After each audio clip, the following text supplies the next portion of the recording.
Bad days are simply a fact of life. You're late for work, the restaurant gets your order wrong, or you get a parking ticket just as you were going to top up the meter. But it's important to remember that bad days are all about perspective. Sure, that ding in your car is frustrating, but at least alien invaders aren't trying to atomize your face.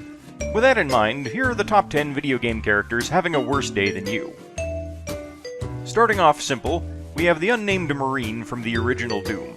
Reassigned to a crap detail at a research base for refusing to fire on civilians, things only get worse for him when he has to fight his way through demons and the animated corpses of his former comrades. That he gains a massive arsenal and overcomes the odds is a bit of a mitigating factor, but as someone who's literally been through hell and back, the Doom Marine earns his spot on this list. Silent Hill 2's James Sunderland starts off his bad day on a jarring note. He receives a letter from his dead wife asking him to come to their old vacation spot, the titular town of Silent Hill. Instead of an idyllic seaside destination, however, James finds himself in a fog-shrouded purgatory, haunted by memories of the past and tormented by monsters ripped from his own subconscious. Suddenly having your beach trip cancelled on account of rain doesn't sound so bad. It's been said that an adventure is something terrible happening to someone else. Rarely is that more true than in the case of Roger Wilco, hapless protagonist of the Space Quest series.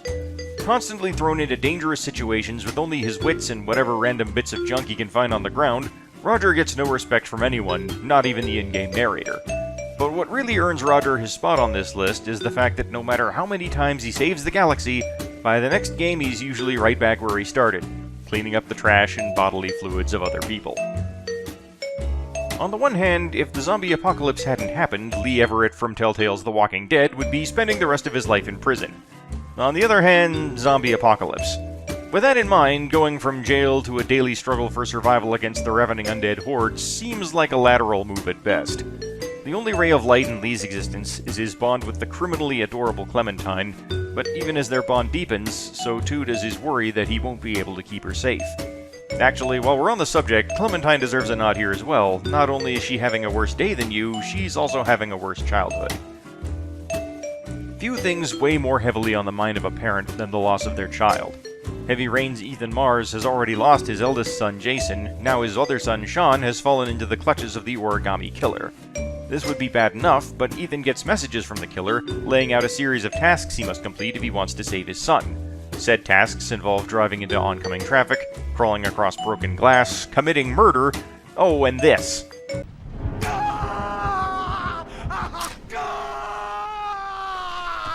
So yeah, worse day than you. Sometimes a bad day will just snowball on you.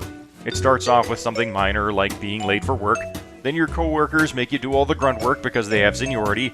Next thing you know, you've torn open a rift in space-time, aliens are swarming over your job site, and the government has sent both the Army and Black Ops hit squads to cover the whole thing up. And all that is before you go into a decades-long suspended animation, only to discover that a different group of aliens is now ruling the planet through a puppet government run by your old boss. One begins to suspect that Half-Life's Gordon Freeman never speaks because he has post-traumatic stress disorder.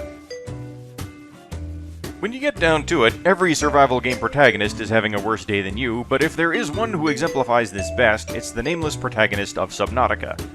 Like many of his brethren, he's stranded in a hostile environment.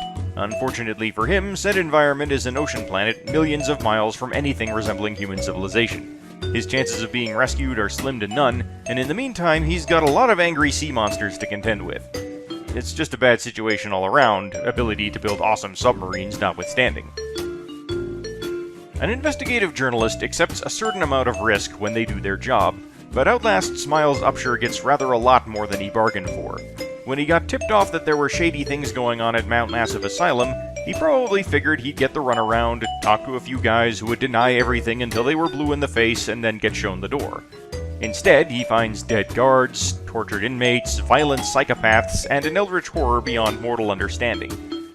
His day goes from bad to worse very quickly. On the subject of Outlast, an honorable mention goes to Waylon Park from the Whistleblower DLC, who exemplifies the old adage that no good deed goes unpunished. Maybe you could administer Mr. Park here a light anesthetic. Gladly.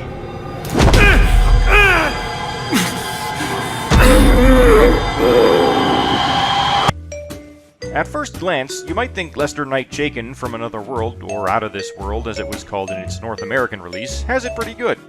He drives a cool car, he has a job as a physicist, he has access to a sweet particle accelerator that he can run experiments on anytime he feels like it.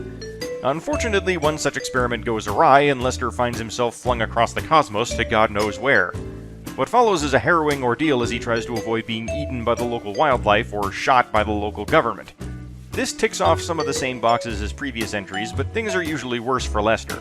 Unlike Gordon Freeman or the Doom Marine, Lester dies in one hit and his only assets are a laser pistol and the aid of a friendly alien.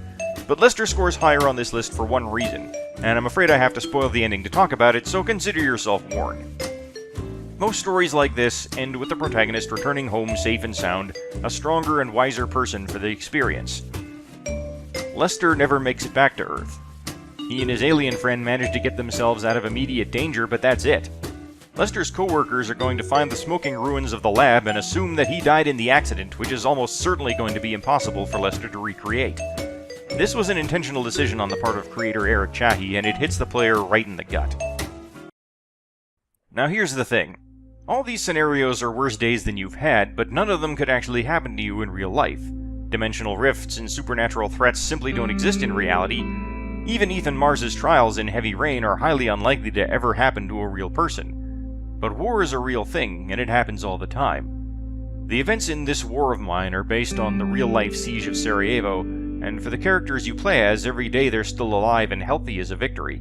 At least until hunger, illness, and despair begin to take their toll, to the point where they might start to think those who died were the lucky ones. The odds are not in their favor, and even if they do survive, the things they witnessed and the choices they made to stay alive will stay with them forever. You end a session of This War of Mine grateful that you're only experiencing this vicariously, and for that reason it takes the top spot on this list. And that's the top 10 video game characters that are having a worse day than you. Can you think of a character having an even worse day? Let us know in the comments, and stay tuned to this channel for more silly internet lists. You can never have enough of those.